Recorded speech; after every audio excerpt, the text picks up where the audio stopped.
decir, cómetelo. No, o sea, se lo tienes que dar pelado, cortado, requiere tiempo. Requiere tiempo. Enseñanza, presentárselo bien. Los niños comen mucho con los ojos, entonces tienes, pues claro, en casa no te puedes a lo mejor plantear que tienes que hacer un plato atractivo para que el niño se coma las verduras, imagínate, ¿no? Entonces, pero hay niños que son una maravilla y comen de todo, también es verdad. Pero después hay otros muchos pues que a lo mejor necesitan pues que la carne, que a veces les cuesta por la textura poder masticarlo, pues utilizar carne picada, forma de albóndigas, filetes rusos, y de facilitárselo. O a lo mejor las verduras, pues eso, en puré o incluso como croquetas de verduras. Variar. Claro. Hombre, yo recuerdo que yo tengo 3 hijos que ya están en una edad por encima de los 20 con bastante, y los 3, lógicamente, en el mismo ámbito familiar, reciben la misma formación. Bueno, pues 2 de ellos no tuve ni un solo problema para comer. Y el tercero me dio una guerra, que aquello era llegar la hora de comer, sentarnos a la mesa y tener follón todos los días. Aquello era, pero insufrible, insufrible. Bueno, pues hubo un milagro, que salimos un viaje de vacaciones y pasamos por delante de una hamburguesería y había perritos calientes. Bueno, pues con el perrito caliente, Álvaro cogió el perrito caliente, dijo que quería perrito caliente. A partir de aquel día, no con el perrito, sino con todas las comidas, desde aquel momento lo tengo fijado que estábamos en. Bueno, desapareció el problema. ¿El qué? No sé. ¿El cómo? Tampoco. ¿Por qué? No lo sé. Pero realmente la brega que tuvimos durante años con el niño para que comiese era tremendo, ¿no? Y la verdad te digo, que no había forma humana de hacerlo atractivo. Claro. Eso, pero claro, es difícil. O sea, si el niño es realmente un mal comedor, a veces a los padres pues, ya no saben qué estrategia utilizar. Es desesperante. Sí. Pero de todas formas no puedes dejar en el empeño porque es fundamental, ¿no? Si no, al final termina comiendo donuts todos los días y nada más, ¿no? Y después en los colegios también se hacen a veces campañas. Bueno, yo recuerdo una de mi trabajo anterior, que trabajaba para el Colegio Farmacéutico de La Coruña, que teníamos campañas dentro de un programa nacional de nutrición desde la farmacia, en las que se le planteaban desayunos saludables a los niños, pues un poco darles alternativas a lo mejor a lo que era más habitual si hacías una encuesta en los colegios, que era leche con galletas, como mucho, que algunos ni desayunaban, o un vaso de leche y nada más.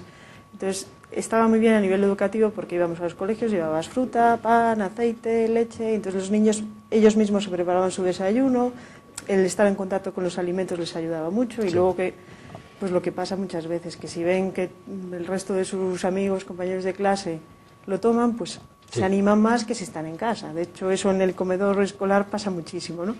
Porque dice, madre, no puede ser, en casa no toma la lechuga y aquí sí. Pues a veces es por imitación, porque está en otro entorno, o sea, ve que los otros niños lo hacen y no tienen ese rechazo. Muy bien.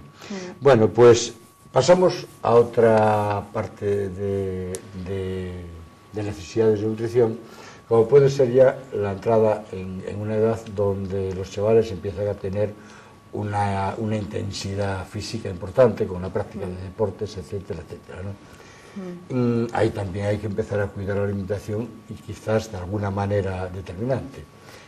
¿Por dónde podríamos ir en esos comentarios? Ahí, o sea, a partir, en las niñas sucede un poquito antes, en los niños más tarde, pero cuando se produce el pico de crecimiento de la adolescencia, o sea, el consumo calórico, a nivel calórico, aumenta muchísimo las necesidades. Entonces eso sí que es importante tenerlo en cuenta a la hora de seleccionar un poco bien los nutrientes, porque claro, los niños, bueno, chicos, en edad de adolescencia, suelen preferir sabores dulces y alimentos grasos, además. Entonces, por eso les gusta mucho pues las patatas fritas, los snacks, los bollitos. Claro, eso les va a aportar las calorías que su cuerpo les está demandando por el crecimiento, y si hacen deporte ya muchísimo más, ¿no? Entonces, en esas etapas sí que es importante a lo mejor orientar un poquito hacia una selección más saludable. Pues si puede ser pues un pan normal, o sea, el típico bocadillo de toda la vida, mejor que el bollito, que a lo mejor le va a dar las mismas calorías, pero le aporta más un bocadillo pues de jamón, de queso, de algo más natural, que no irse siempre a lo industrial o prefabricado, que claro, tiene unos sabores que les encanta, que les engancha. Pero también tiene unos aditivos que no Pero tiene aditivos, tiene grasas saturadas y a veces un exceso de calorías, incluso. Si es un chico que hace deporte, probablemente no, pero si no, a lo mejor el problema de un sobrepeso empieza ahí. Con el cambio hormonal en las chicas muchas veces también. O sea, se produce una redistribución de la grasa hacia las caderas, muslos.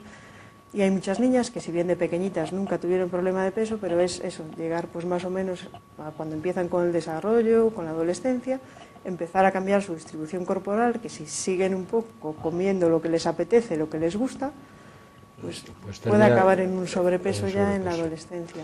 Muy bien, o sea que cuidar muchísimo la alimentación en ese Sí, es importante eso, porque educar desde pequeñitos a que sepan un poco lo que es una proteína, qué grupos de alimentos entrarían ahí, hidratos, grasas, ir enseñándoles, yo creo que eso es básico, a equilibrar sus platos, o sea, explicarles a los niños que no es solo comer pescado, sino a lo mejor de forma fácil, pero decirle, mira, tienes que tomar pescado porque es necesario, tanto para tus músculos, para estar fuerte, para que no te canses jugando, para que a nivel mental puedas aprender bien, por los omega 3, o sea, que ellos tengan un poco el porqué, no que tengo que tomar pescado porque sí, porque me hace falta. O sea, y ahora te voy a hacer, porque ya esa época pues la podemos alargar hasta la cuarentena, porque digamos que, y que cada uno se alimente un poco adecuadamente al ejercicio físico al que va a abordar, la adolescencia, ¿no? O sea, es importante eso, que si a mayores hay un consumo energético, pues porque hace muchísimo deporte de competición incluso, ahí lo ideal ya no es hacerlo más o menos, sería que un profesional un poco le oriente un poco las pautas, las necesidades que necesita. Efectivamente, pero hay una parte fundamental que no quería dejar de tocar, que era el embarazo.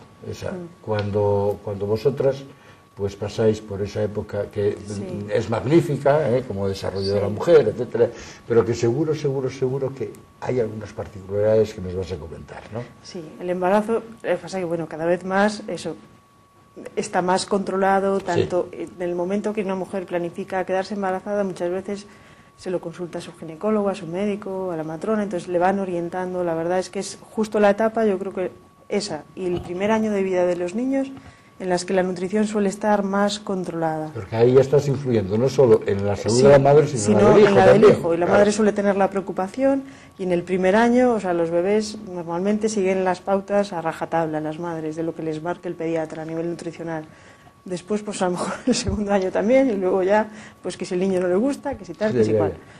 Y el embarazo es una etapa que, en ese sentido, o sea, es difícil, no, que siempre hay casos, pero que la madre esté poco informada es menos habitual. Ahora mismo es menos habitual. Pero de todas maneras había una frase del antiguo que decía, había que comer para dos y no por dos. No. Eso sí que no es necesario, no. El embarazo, por ejemplo, hay un grupo de alimentos que son las verduras de hoja verde, frutos secos, frutas que tienen ácido fólico, que, vamos, si hay alguna embarazada que lo esté viendo, sabe que es esencial desde antes de quedarse embarazada.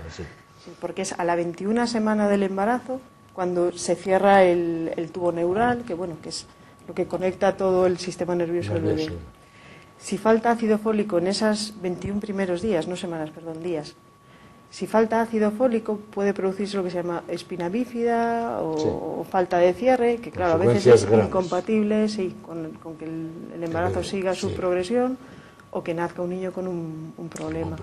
Entonces, claro, si es el día 21, muchas mujeres, o sea, todavía no saben que están embarazadas. De ahí la importancia de tener una buena dieta antes, previa. Claro. Si no, normalmente, si el ginecólogo sabe que se está planificando, la suplementación con ácido fólico se inicia ya desde antes para prevenirlo. Pero si una mujer pues tiene una dieta rica en verduras, en ensaladas, frutas, pescado, va a enfrentarse mucho mejor, o sea, con un nivel de nutrientes. Pues bueno, el riesgo es disminuye, claro. Infinitamente menor. Sí. O sea, lo que puedas hacer tú desde que sabes que estás embarazada a ese nivel, que es uno de los primeros riesgos que hay, es prácticamente nada. Porque... Bueno, y ahora llegamos a los cuarentones, llegamos a los cuarentones y de 40 para arriba, y ahí pues empieza un problemilla, o un problema, o quizás una forma de alimentarse que hay que tener una serie de parámetros en cuenta, ¿verdad? Sí. No sé si a los 40, 50, por ahí, ¿no? Sí, yo creo que es más hacia los 50 que los 40. Gracias, porque así nos das un poco más de plazo. Ahí, sobre todo, además, influye más en la mujer que en el hombre, por el cambio hormonal que vuelve a suceder, que es la menopausia. La menopausia y todo ese tipo, sí. Las mujeres con el cambio hormonal es fisiológico, es natural, que vayamos aumentando nuestro porcentaje de masa grasa. La masa grasa se va distribuyendo más hacia la zona del tronco. Entonces, de hecho, pues mujeres que a lo mejor nunca han tenido que cuidar su dieta, ven que de repente, o sea, poco a poco, que van ganando